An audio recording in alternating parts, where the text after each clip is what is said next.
a segunda temporada do Jungiando, o podcast do Instituto de Psicologia Jungiana Rio Preto. E nessa segunda temporada, nós vamos falar sobre as complexidades da vida humana, os relacionamentos, a família, os filhos. E para isso, vamos continuar a falar de psicologia, literatura, cinema e tudo mais o que vier à nossa cabeça. Eu sou a Daniele Fumagalli. Eu sou a Patrícia Lopes. E eu sou a Maiara Suguaia. Bem-vindos à segunda temporada do Jungiando. Hoje nós vamos falar sobre a mãe. Eita, mãe!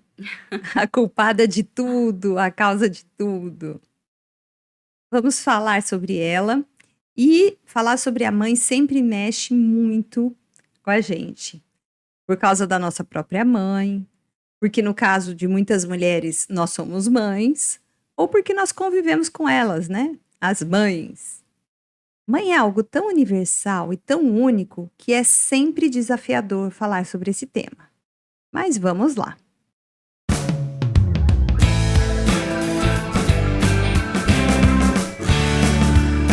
E o que a psicologia tem com isso? Mãe, onde tudo começa. Se falar sobre o pai já foi complexo, falar sobre mãe é tão ou mais complexo ainda. Pois é, segundo o dicionário junguiano, de Paolo Francesco Pieri, a mãe é um arquétipo que indica origem, natureza, entidade geradora passiva. Ela não é uma ideia adquirida individualmente, mas uma herança coletiva, viva tanto na linguagem quanto na estrutura da psique. Dessa forma, a mãe é a base onde nos formamos, onde formamos o nosso corpo e também a nossa psique. É o arquétipo gerador. Ela está ligada a tudo o que tem relação com criação, geração passiva de forma, ventre, útero, o que nutre e contém a matéria. O arquétipo materno tem aspectos positivos e negativos, como todo arquétipo. Identificamos os aspectos positivos da mãe nas características de nutrição, acolhimento, sustentação, bondade e fecundidade. Como a Paty falou, né? Tem os aspectos positivos e negativos. Então, alguns aí que a Paty falou são os positivos e que realmente, né, a gente associa muito com mãe, né? Nutrição, esse acolhimento, né? Mas tem também o outro lado da moeda, né? Os aspectos negativos que são ligados ao arquétipo materno. E aí, quais são? São aqueles aspectos ligados ao materno devorador, sufocador, que prende, aprisiona, as profundezas, a morte, né, que a gente chama de mãe dragão, né, que aprisiona o filho. E aí, então, percebam que o arquétipo possui os dois contrapontos, né, o que dá a vida e também o que sufoca e mata. Bom, tudo isso tem relação com o arquétipo materno, como aquela forma coletiva e herdada de perceber a mãe. Então, de alguma forma, nossa relação com a nossa mãe pessoal, né, com a pessoa aí que a gente convive, que a gente chama de mãe, vai passar por alguns aspectos do arquétipo materno. Ela vai ser a materialização do arquétipo, a experiência individual daquela pessoa como arquétipo, e nunca pode ser experienciado diretamente, né? A gente nunca experimenta o arquétipo direto, a gente vai através das manifestações simbólicas dele. Assim, a gente consegue entender por que a mãe tem toda essa importância na nossa vida. Ela representa algo muito maior que ela, né? Pessoa física. É a pessoa jurídica do arquétipo, né? O arquétipo materno. Ela representa algo muito maior que ela, que qualquer mãe em qualquer época, né? Então, é muito maior do que só aquela pessoa. Por isso que psicólogo, né, fala tanto de mãe, né? E pergunta tanto sobre a mãe de vocês. Pois é. E por isso que a gente sempre fala tanto de mãe, né? Por que que tem homenagem às mães? Por que que tem essa idealização? A mãe é uma santa, a mãe é uma figura dourada. E às vezes o contrário disso, né? Porque que a mãe é a megera, a víbora, aquela que fez todo o mal que podia ser feito. Porque está revestida do poder do arquétipo, né? Olha só, já no mito, lá na mitologia grega, por exemplo, a gente vai encontrar a figura da Géia, que representa o materno feminino. A Géia, ela é a terra planeta, né? A mãe terra, a natureza, e a mãe. Ela é aquela que concede e que retoma a vida. O Junito Brandão, no seu livro Mitologia Grega, no volume 1, e ele tem um estudo muito legal sobre mitologia e análise na perspectiva junguiana, um estudo muito aprofundado. Então, são 3 volumes. Ele fala isso no primeiro volume. Ele fala que a Geia é o elemento primordial, a deusa cósmica. Ela se opõe simbolicamente como princípio passivo ao princípio ativo. Ela se opõe como aspecto feminino ao masculino, como obscuridade à luz, como yin ao yang, como ânima ao ânimos. Geia suporta, enquanto Urano, que é o céu, a cobre. Dela nascem todos os seres, porque Geia é mulher e mãe. Ela é a fêmea penetrada pelo arado, fecundada pela chuva ou pelo sangue. São o esperma ou a semente do céu. Como matriz, ela concebe todos os seres, as fontes, os minerais e os vegetais. Ela simboliza a função materna. De acordo com a teogonia, a própria Geia gerou Urano, que a cobriu e deu o nascimento dos deuses. Esse primeiro casamento sagrado foi imitado pelos deuses, pelos homens e pelos animais. Como origem e matriz, a Geia recebeu o nome de Magna Mater, a Grande Mãe, a guardiã da semente e da vida em todas as culturas. Sempre a gente encontra em muitas culturas enterros simbólicos, análogos àquelas imersões batismais, seja com a finalidade de fortalecer as energias, curar, seja como ritual de iniciação. É como voltar ao útero da terra, né? A palavra mater, mãe, tem a mesma raiz que matéria e que madeira. Então, quando a gente quer afastar o azar, a gente não bate 3 vezes na madeira, não é isso? É na mater, na mãe, que tem grandes energias, ela tem um grande poder, né? Então, aí a gente afasta aquilo que é ruim. Então, quem conta tudo isso pra gente é o Junito Brandão, no seu livro sobre a mitologia grega. Muito legal saber de onde vem, né, os rituais, os gestos que a gente faz, as superstições. Porque é muito interessante a gente ver que o mito, ele vai representar simbolicamente o arquétipo. Por isso que o junguiano estuda os mitos. Para entender o funcionamento do ser humano que está simbolizado nessas histórias mitológicas. Sim. Né? E eu tô assistindo, não sei se você já assistiu um Avatar, tem o filme, tem o desenho, agora saiu a série, né? Na Netflix. Não vi. E meu marido adora e eu também acho super legal, então eu assisto. É que eu vou dar um spoiler aqui pra quem tá ouvindo já sabe que vai ouvir o spoiler. Mas chega num episódio em que eles estão como chama, as comunidades, né? Da água, do fogo, do ar. E eles chegam em uma, se eu não me engano, é da água. E aí o que mantém ali tudo muito organizado são 2 peixes dentro da água, que é o yin e yang. Um é preto e é branco, e eles têm o símbolo, cada um deles. E eles ficam rodando em volta deles pra manter tudo em equilíbrio, né? Da comunidade e tal. E aí, uma pessoa lá quer acabar com a comunidade e mata a que representa o feminino, né, ali. E aí, automaticamente, tudo começa a escurecer, o céu fica preto, né, assim, as estrelas somem, a lua morre, vai tudo... E aí, todo mundo fala, a gente vai morrer, a gente precisa da lua pra viver, e agora? E aí, não vou falar quem, mas uma das personagens mulheres, que ela carregava um poder do feminino, com umas questões ali também voltadas pra água, ela se mata pra entrar e ela entra na água pra ficar no lugar da que tinha morrido do Yin e Yang, assim. Achei muito legal, porque é bem isso, né? Como se ela fosse a deusa Geia compensando. O feminino, né? Aparecem em todas as culturas, né? Nas mitologias de várias culturas, a gente vai ter a figura feminina. A grande mãe. Não vamos longe, nos próprios contos de fadas, que as crianças, né? Por que entra tão fácil na cabecinha da criança, né? Por que é tão palatável a história da madrasta? Enfim, a gente vai falar mais disso nos próximos episódios, mas é tudo muito próximo, né? Todas as histórias, em todos os momentos, em todas as épocas, né? Sempre tem a mãe e sempre vai ter. Isso é arquetípico. E por que a gente tá falando, então, tanto sobre o arquétipo materno, sobre mitos que o simbolizam? Porque o nosso complexo materno, e sim, todos nós o temos, se assenta sobre esse arquétipo. Ele está na base da nossa relação com a mãe pessoal. E eu disse que a mãe é a base onde formamos nossa personalidade. Mas como assim? Uma boa relação com a mãe no início da vida tem um efeito positivo sobre o gosto de viver, uma sensação inquestionável de direito à existência, uma sensação de ser interessante, de ser parte de um mundo que lhe dá tudo o que ele precisa. Então, por isso, esse eu que se torna confiante consegue estabelecer contato com o outro. E como o corpo é a base do complexo do eu, as necessidades físicas podem ser atendidas, vivenciadas e satisfeitas com naturalidade.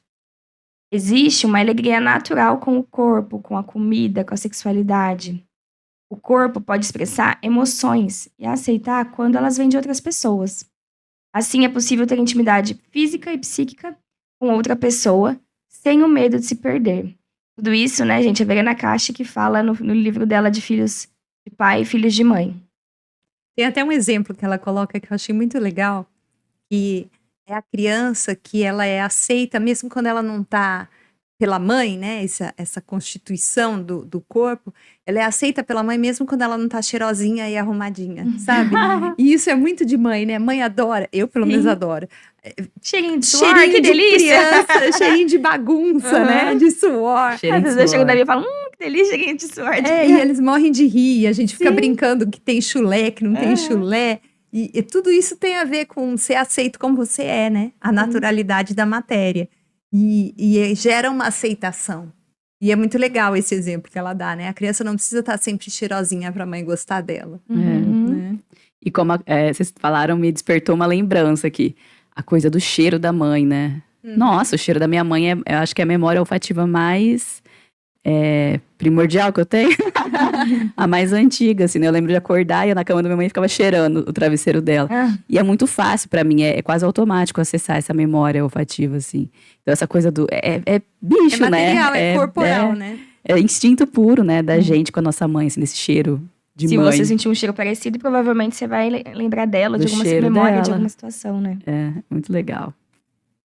Um complexo materno originalmente positivo gera na pessoa uma certa confiança na vida. Ó que legal. Elas esperam o bem e muitas vezes escolhem o bem. Elas têm uma confiança básica na vida. Então, olha como esse complexo positivo é importante, né? Mas, né, estamos aqui também para falar de todas as possibilidades, né? E tem uma possibilidade aí dessa pessoa que tem uma confiança na vida, que às vezes pode até, né, ser demais, né? Excessiva demais essa confiança. E aí a pessoa fica meio que transformando isso em numa, sei lá, inércia. Quando acha que tem direito a tudo, sabe? Que a vida vai dar tudo. Como o campo materno, né, se forma aí desde o início da vida, mesmo antes da fase verbal, né? Ele cria uma atmosfera de vida e tem muita relação com isso que a gente estava falando, do matéria, do concreto, né? Com a fisicalidade. A vivência com plantas, com animais e com o ambiente também fazem parte desse ambiente materno. E o que faz com que o complexo materno inicialmente positivo, ou seja, aquele, né, que foi vivenciado com todas essas boas qualidades de aceitação, nutrição, se transforme na vida adulta em um complexo positivo? Boa pergunta. E aí, como que faz para acertar? Qual que é a receita, né? A gente sabe que não tem receita, mas qual que é a possibilidade? Esse aqui tem uma resposta bacana, né? Como que faz para ser positivo? É a mãe permitir o desligamento do filho na idade adequada. Então, a mãe tem que ter, nutrir, apoiar, sufocar às vezes e ficar em cima, até que chega um momento em que ela tem que soltar. E saber soltar é o grande segredo. Ai, posso contar uma coisa engraçada? Uma amiga minha que fez psicologia comigo na época da faculdade, ela teve nenê faz pouco tempo. E eu vi no Instagram dela essa semana, ela repostou alguma psicanalista falando, né, sobre que o papel da mãe vai ser bem sucedido quando ela não for mais fundamental. E aí ela sabe disso, porque ela é psicóloga, ela é psicanalista. Ela repostou e marcou alguma coisa do tipo, ai meu Deus, assim, será? Ai, socorro, alguma coisa assim, né? Porque a gente sabe que é preciso, mas é difícil, né? Ainda mais ela que tá com um bebê de meses. É totalmente o contrário disso, né? Não, mas fica calma. Fala pra ela ficar calma. Vai demorar. Tem que curtir muito tudo isso. Sim. E tem que participar intensamente, tem que viver essa vontade de ficar perto, porque a hora que tiver que deixar ir, tem que deixar ir, É. né? Parece aquela fase do filho falando, não, me deixa na esquina da Me escola. deixa, mãe. Me dá beijo na frente de ninguém. É. Com isso. E se o filho não pedir, a mãe tem que saber Sim. dar autonomia pra ele. Vai, se vira, né? Sim. E é difícil, mas é importante. E isso acontece na adolescência, bem essa fase, né? Que o filho fala, ai, que vergonha, não me deixa na porta da escola. E é nessa fase que começa o desligamento, né? E ali na adolescência, até o início da vida adulta, é que é necessário que os filhos se desliguem dos pais. Até por volta de uns 21 anos, a idealização da figura dos pais precisa ser suspensa. Por quê? É necessário que aí o filho comece a andar com as próprias pernas. Então, nessa época que o complexo, né, tanto o complexo materno quanto o complexo paterno, costuma ser conscientizado. E isso ocorre principalmente através do desligamento dos pais como pessoas. Mas é claro que depende muito de como cada complexo foi desenvolvido. O desligamento é um processo que envolve as tendências naturais da pessoa, as demandas da sociedade e tudo aquilo que a vida exige de cada um. É muito particular. Sim. Tem pessoas que naturalmente querem ser independentes. Já desde pequena, o que você quer ser quando crescer? Eu quero morar sozinho. 3 anos, né? Eu me lembro que quando eu fiz 13 anos, acho que foi, meu pai e minha mãe me levavam sempre pra escola e me buscavam. Mas aí eu pedia muito, deixa eu ir sozinha de ônibus, eu queria muito ir. Meu irmão, acho que fazia, não sei se ele fazia em outro horário, que ele era mais velho, poderia ir comigo, mas ele não ia. Já tava na faculdade, não sei. E aí meu pai me levava até o ponto de ônibus, eu entrava no ônibus e ia pra escola sozinha. Nossa, aquilo pra mim era, eu sou muito boa. Eu dou conta de pegar 2. Eu achava o máximo, mas eu lembro que foi assim, pra mim foi um marco muito, eu sou independente agora. Pois Não é. trabalho, não sei usar cartão, mas eu sou independente porque eu sei pegar um ônibus. E é essa conquista gradual da autonomia e de eu me viro, né? Eu dou conta. E meu pai e minha mãe não são perfeitos. Eu não queria nem que não meu pai me são levasse no super-heróis. ponto, eu achava, mas ele ia. Que coincide justamente nesse período da adolescência, né? Eu quero fazer por mim mesmo e, ao mesmo tempo, os pais que eram super-heróis, que eram ideais, já não são mais, né? Eles já não sabem mais nada. Então, nessa fase é que é importante haver esse desligamento. O adolescente conseguir enxergar os pais como figuras das quais ele pode estar longe, ele consegue viver sem. E claro que isso é um processo, não vai acontecer da noite para o dia, né? Tem demandas que então são naturais, né? Que a gente falou, demandas da sociedade. Por exemplo, ter que ir para a faculdade e morar em outra cidade, né? Uma demanda social e que faz parte da nossa vida. E às vezes a gente vai meio na marra, né? Não tem opção, vai. E claro que também a maneira como cada um lida, né? Aquele que poderia ir morar fora e que decide, não, vou continuar morando perto dos pais, porque tem outras demandas. Então, é uma fase de reestruturação. Esse período da adolescência, ele faz com que a personalidade, né? O complexo do eu passe por uma revolução. E essa revolução faz com que a gente precise ter um cuidado com a autoestima, porque como está tudo mudando, a autoestima do adolescente é frágil. E por parte dos pais, seria muito bacana, muito bem-vindo, uma certa solidariedade dos pais com esse período, mesmo quando o adolescente se opõe a eles e diz não para tudo que eles falam. Estar ali e oferecer suporte é importante. A Verena Casti, nesse livro que a gente vai dar referência hoje, ela diz o seguinte: nós precisamos dos pais dos quais nós nos desligamos. Que legal. Tem que estar ali, né? Disponível. É por isso que aqueles complexos paterno e materno que impedem o jovem de partir, que o ameaçam com a perda do amor, com a perda da presença, então eles são muito problemáticos. E falando ainda da adolescência, né? A mãe e o pai pessoal, eles podem, nessa fase, ser substituídos por pais e mães suprapessoais, como, por exemplo, as religiões. Como a adolescente está ali, às vezes, vivendo uma crise de identidade, o jovem busca orientação, outras referências. Como a orientação não pode vir mais desses pais pessoais, Então, os arquétipos que estão por trás dessas figuras são reavivados e se manifestam no sistema de um valor coletivo, como religiões ou pensamentos seculares. O jovem dessa idade pode desenvolver um interesse por ideias religiosas e um forte compromisso com isso. Então, por um tempo, ele se transforma no filho de um poder supremo. E isso estabiliza sua autoestima o suficiente para se afastar desses pais e confiar que pode viver sem seus cuidados. Na medida em que a mãe não aprendeu a lidar, né, com essa perda e separação, porque acaba sendo um luto até para a mãe, né, esse distanciamento, ela também pode dar a esses filhos, né, aos seus filhos, no momento certo, os impulsos para a separação. Nesse caso, o complexo não é apenas originalmente positivo, ele se torna um complexo materno positivo, que permite o desligamento. Muitas vezes a gente ouve as pessoas falarem, né? Nossa, minha relação com a minha mãe é muito boa. A gente fala sobre tudo. Na verdade, eu ligo pra ela o dia todo. Nos falamos sobre tudo, como foi meu dia, o que ela fez, o que não fez. Se eu não ligar pra ela, parece que meu dia nem fez sentido. Parece, né, lindo. Fala, nossa, uma relação ideal, que inveja, né? Algumas pessoas podem até falar. Mas, ó, tem o outro lado da moeda, que é o que a gente tá conversando aqui. Percebam que nesse caso, na real, não houve um desligamento, né? É como se não estar conectado com essa mãe vai gerar culpa, falta de sentido, né? A pessoa fala, se eu não ligar, parece que meu dia não fez sentido. É muito forte essa frase, né? Então a pessoa vai sentir que o dia dela, né, ali não fez sentido, enfim. Como se o amor não fosse percebido pela mãe sem o gesto de estar ligado a ela diariamente. É aquela coisa, né? A certeza do amor se dá, inclusive, na possibilidade de se distanciar um pouco, né? Exatamente. E aí, essa mãe que não permite o desligamento é aquela que se coloca na posição de quem alimentou e cuidou uma vida inteira e agora é abandonada. As mães latinas, né? Precisa reconstruir sua vida, pois não sabe outro papel, né? Não sabe exercer outro papel a não ser o de mãe. Essa mãe geralmente deprime, né? Quando os filhos saem de casa.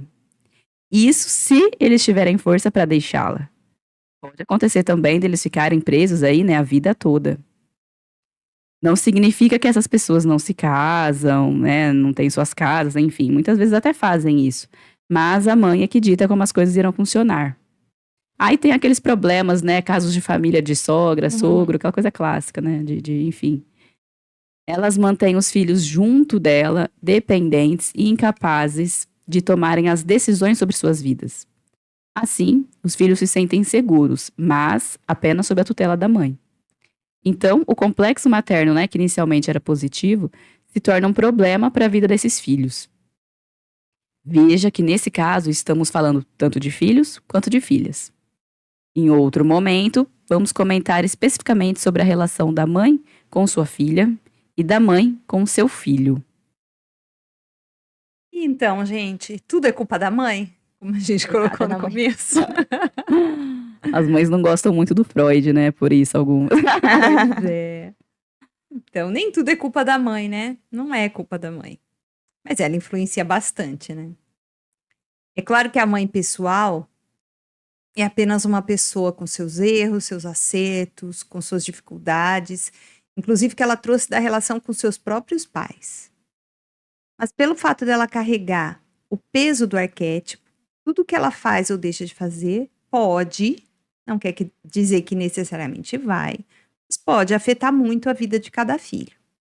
Um filho pode levar a relação tranquilamente, enquanto o outro pode se sentir imensamente afetado por ela, e isso varia de cada um. Mas se a gente tira a culpa da mãe, a gente faz o que com as nossas neuras, né? Não dá mais pra culpar a Indireta mãe. quem? A quem que eu vou... Ferrou, né? Manda pra quem? Bom, a gente junta os nossos recursos, põe tudo na sacolinha, né? As nossas dificuldades, as nossas habilidades e decide como que a gente vai seguir de agora em diante. Tá bom, isso aqui foi a sacolinha que eu recebi. Né? Minha história é essa, minhas dificuldades são essas e eu faço o que com tudo isso? O que é possível? Como que eu vou me desenvolver? A gente pode repetir as mesmas dificuldades que os nossos pais tiveram com os nossos próprios filhos. Ou a gente também pode superar essas dificuldades, encontrar saídas mais inteligentes ou mais saudáveis. Ou a gente pode errar mais que os nossos pais também, né? A gente pode ficar preso às nossas dependências, ou a gente pode lutar para se livrar delas. Enfim, precisamos seguir com o nosso desenvolvimento na luta por sermos a nossa melhor versão.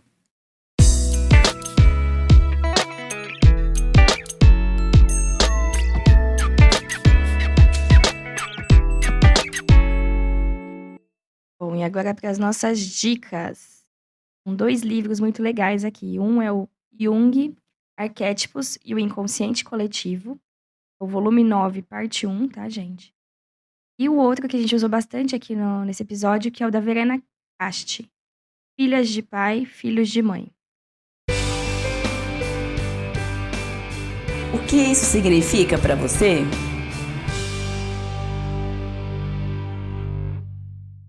E no nosso momento artístico, um poema muito lindo do Carlos Drummond de Andrade. O nome do poema é Para Sempre.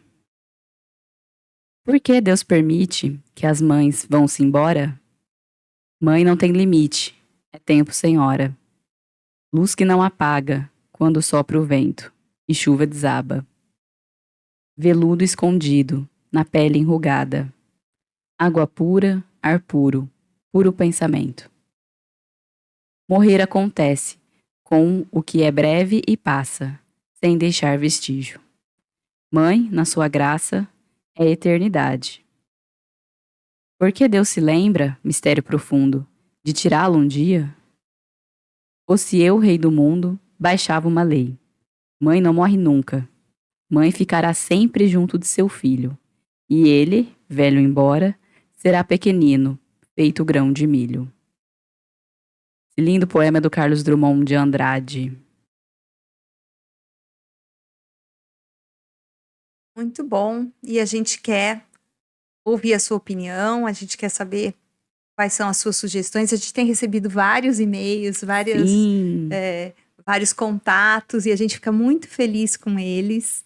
Um quentinho no coração, né? A gente tem relatos muito legais de situações muito bacanas, de pessoas que ouviram o podcast, gostaram e que está influenciando no seu trabalho, está contribuindo de alguma forma. Isso deixa a gente muito feliz. Uma galera falando que tá maratonando a gente. Que legal, né? E se você quiser também mandar um e-mail para a gente, é pelo podcast junguiando@gmail.com. Ou então também pelo site www.psicologiajung.com.br. No site você também encontra as atividades que a gente faz aqui no nosso grupo de estudo, o formato de curso e tudo que a gente vai fazer agora em 2024. Compartilhe esse episódio com alguém que você acha que vai se beneficiar ou se interessar pelo tema. E esse foi mais um episódio do Junguiando, com o roteiro e a curadoria da Daniele, da Maiara e da Patrícia, e com a edição de som do Kleber Zumionte. Muito obrigada, pessoal, e até a próxima. Tchau, tchau. Até a próxima.